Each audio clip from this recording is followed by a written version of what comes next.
Hey, welcome to Frontline. Are you looking into paramedicine as a career? Do you know what your options are, what the training commitment is, and what you can expect to make when you're on the job? Well, today I'm going to lay out the most basic expectations when it comes to working in paramedicine in North America.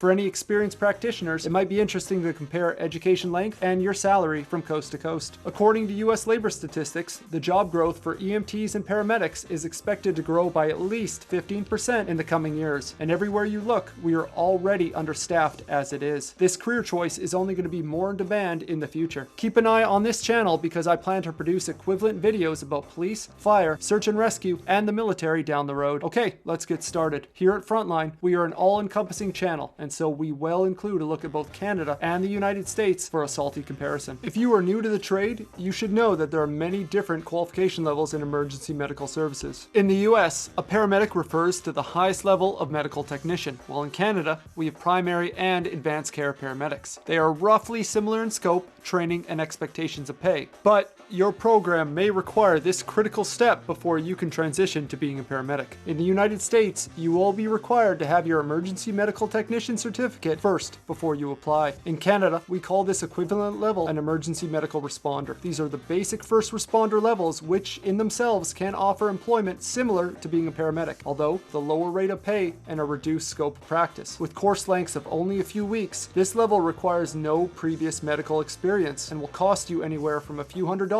up to a couple thousand. This additional EMT EMR requirement may also include you to have a few months on the job before applying to your paramedic program. As for Canada, you don't always need to be an EMR qualified person to apply for paramedicine, though I do know of a few programs that now require it as an additional barrier to entry. If you want to know more about this critical step, I do have a video where I break down the EMT EMR level in greater detail. This is a great place to start if you're unsure if a career in medicine will agree with you. Okay, with that said, let's get you into a program. That is if you're old enough, because you will need to be of legal age to write the national exam and complete your training. However, you may be able to begin your program while underage. Now, due to just an awful lack of standardization on both sides of the border, some of the specific requirements will differ between regions. A high school diploma or GED is a near universal requirement. Next, I recommend you start by attaining your basic CPR and first aid certificate. This can be completed in just a weekend and will provide you the most basic of the basic skills. After that, request a criminal record abstract from your local police department. Ensure current immunizations are up to date, be fluent in English, and have your proof of citizenship on hand. You will require an unrestricted driver's license, and in certain cases, your program may want you to obtain the additional emergency and commercial vehicles license class. That's fine though, you would need this to work anyways. If you're not already, start collecting great reference letters and be prepared to write a cover letter with your application. PCP is the most common level in Canada, and the US programs can also have competition at these levels, so make it shine.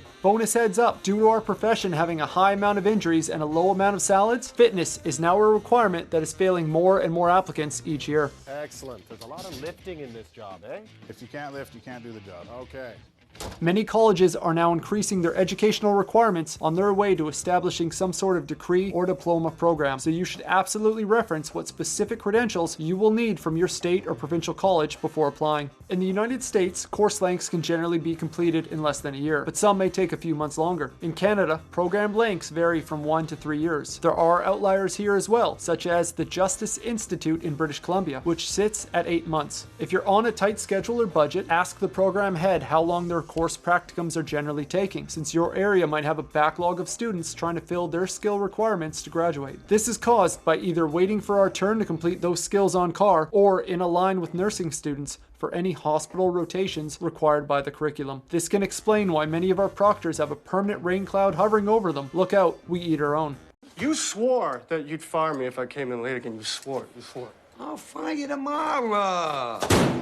When considering where to attend, keep in mind that the longer programs will offer additional materials and training that will introduce you to advanced skills and techniques. These will benefit any basic paramedic who wishes to continue to the next level of care, and often this education will be reflected in a shorter advanced paramedic program. Upon completion of your course, you will have a set amount of time to complete your national registry exam, 2 years in the United States and 1 year in Canada. Get ready for annual licensing fees and ongoing competency requirements from this point on. Okay, let's get you paid. underpaid. In the United States, EMT and paramedic salaries have been increasing across the board for over a decade, but that doesn't mean you're guaranteed to make fantastic pay for the hours and work you put in. A paramedic can earn anywhere from $30,000 to $70,000 annually. For comparison, an EMT will earn anywhere from $20,000 to $50,000 a year. That extra year or two of education from the EMT to paramedic level can offer a nice bump in income. You should look to the government agencies like fire departments and state ambulance services, which are reported to pay better but have increased competition. If Canada dollars are your thing, those PCP entry-level positions start around $48,000, while the most experienced workers can make up to $82,000 annually, the average being about $60,000 or near $31 an hour. These income fluctuations